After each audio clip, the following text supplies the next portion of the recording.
So let's get on quickly because Balzac, our friend there in the back, is in no mood to let us be. So he may press a quick early ending. The previous episodes: Revolution, Airport, Papers. We went down the Roman Square. Again, let me emphasize this: a hero. This one here.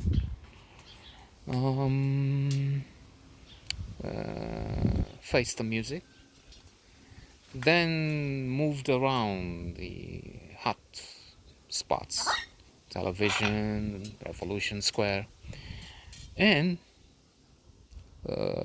lucky enough, I meet with first Newsweek and then, strangely, the competition, Time magazine.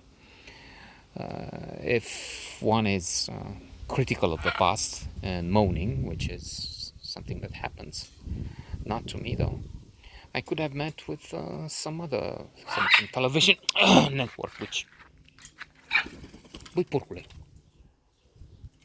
Wait.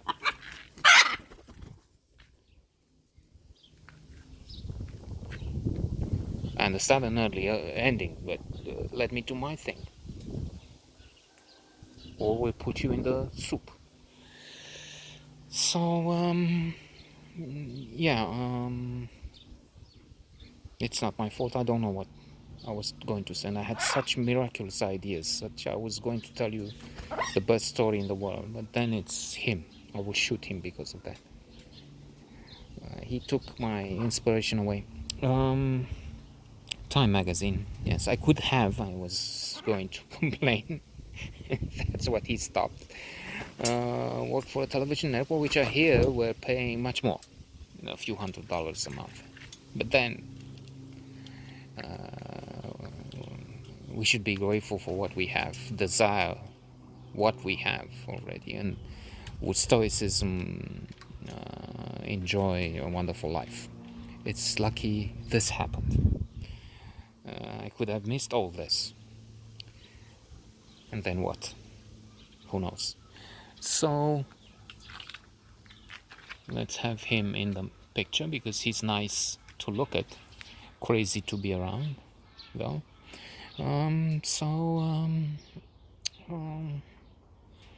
Yeah, I talked to Mihai Radu, and he came to the Intercontinental. I also talked, so I was thinking in this game we had over the years, me and Daniel, there's a point for me here. There was a point against me when I took Nikki away from him. Could she have been his? That's debatable. I don't know. With that thing, the restaurant at the Black Sea, if you ask him, maybe there's one against me again because I gave him 40% out of the 100 and 60% for me. If you ask me, I gave him a lot. That's another point for me because as I explained to him, nobody taught me anything. Never mind share any money, any profit with me when I started. So that's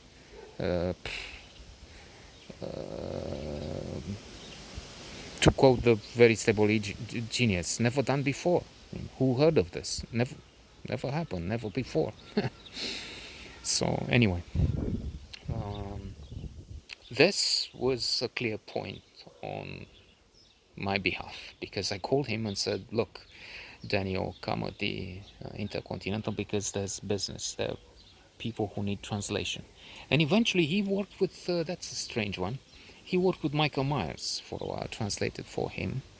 Then some other people came and he could work, but soon after that he would start a company. Initially intended to work in tours because we both had some experience and we knew we could make some money. And then I said when I would open a company, I said, but the food, that's what is needed. I don't think tours. And then later on, he would make his fortune again and again. He's perhaps among the top 10 richest today.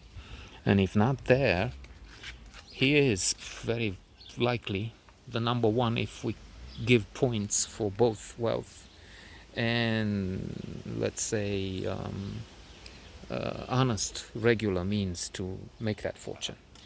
The number one or number two for a long time, the one with a big mustache and a pea brain, made a lot of money by just getting money from the state for doing various things. An infamous case I know and I quote here is he has had, I'm not sure now, a mansion somewhere in the best location in the city, across the street from the former big residence of the tyrant Ceausescu, and he paid, I don't know, 30 cents per year, let's say, maybe not 30, maybe $3 per year, but still. And how can you say you bring investment or money into the country when, with the other hand, you take, as I said, such perks away? Vicious. Anyway, so my guy, let's call him my guy, would just leave this mustache, big mustache, way behind if we're talking honest means and not money made with public contracts and, I don't know, favoritism and, I don't know, such immoral, if not illegal, surely illegal in many cases, situations. So he came, he worked for him, and then he opened something called Dani Tours, actually. And then he switched and moved on to distribution, food distribution. And if I thought food initially, then I made whatever I made from tours and then invested, and for some, what is it now, 20, nearly 25 years maybe, I received dividends from the small company where I'm a partner. Algernon, let's make some publicity here. Buy from Algernon. You're probably not interested. I mean, you don't need foil and things for publicity. Oh. But still, every ad you take, every sign you make, if you make a sign, okay, it's from the police, of course, every breath you take, every move you make, I'll be watching you. So I thought about this, and then I put it on the bicycle. I was making publicity on the bicycle, which I kept riding for the past, I mean, it's 5 years maybe. I changed the bicycle, but the initial one had and still has, it's in there, in the former garage, now a small depot. Yeah, with Mihai Radu I would continue to work together, because as it happens, he found a job with the London Times, an interesting, clever, quite heavy, I forgot his name, but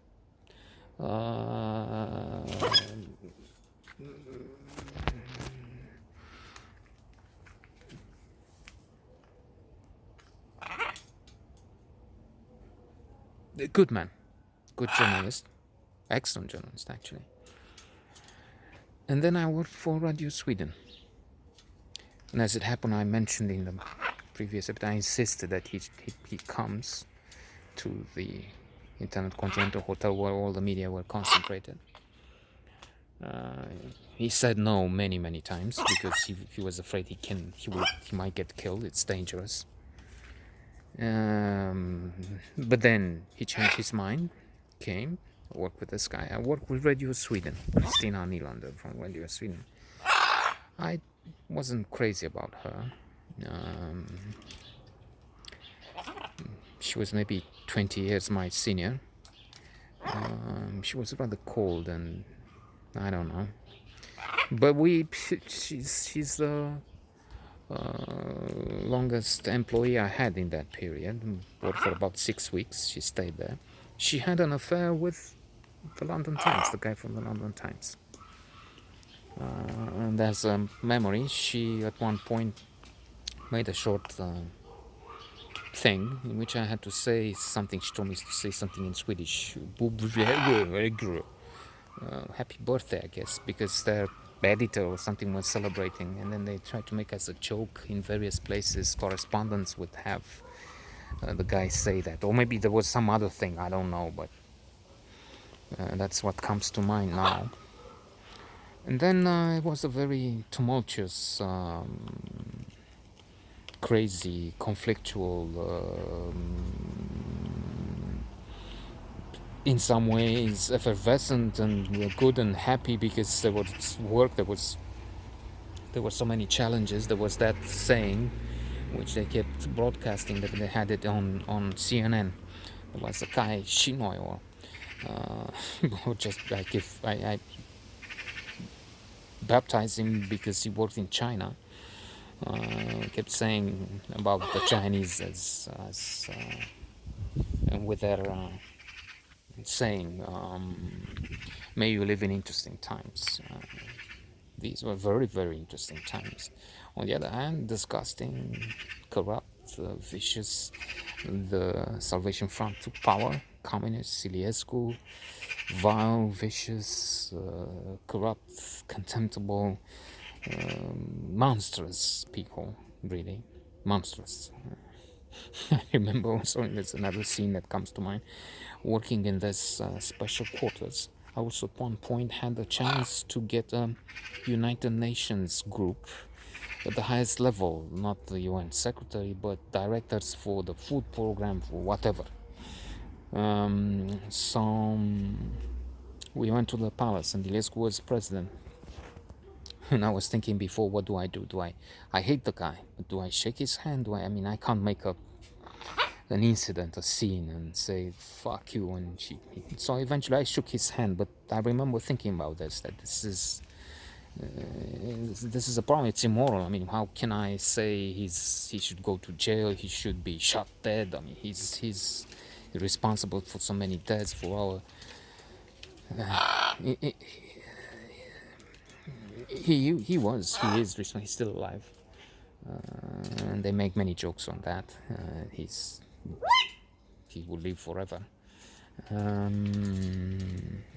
He is responsible for our being kept behind. I mean, Czechs, the Hungarians, the others had a jump start and are now, I don't know, 20 years ahead or so. And we could have moved ahead with reforms. No, we stayed in a quasi-communist place, because we had a mild figure when compared with Ceausescu. I mean, a Gorbachev type of leader.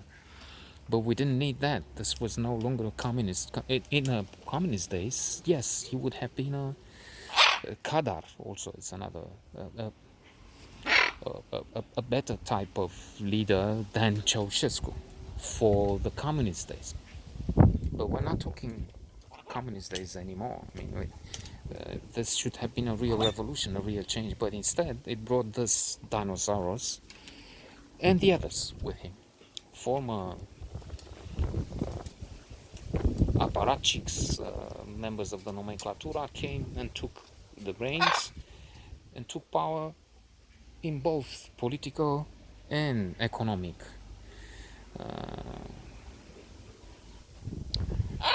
terms. I mean both economics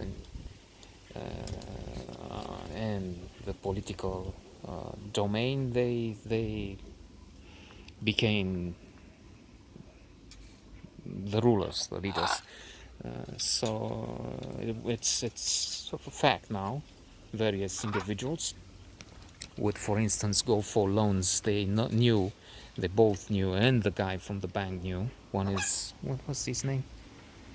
He came to the sauna. Maybe his name would come up. It's also not so important, because there are many like him.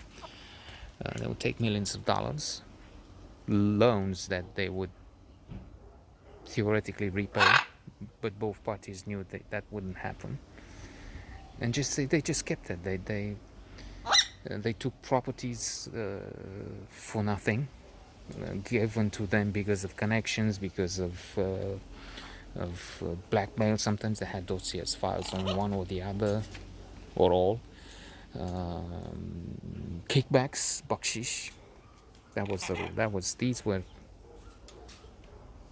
hard times in that way. More tomorrow.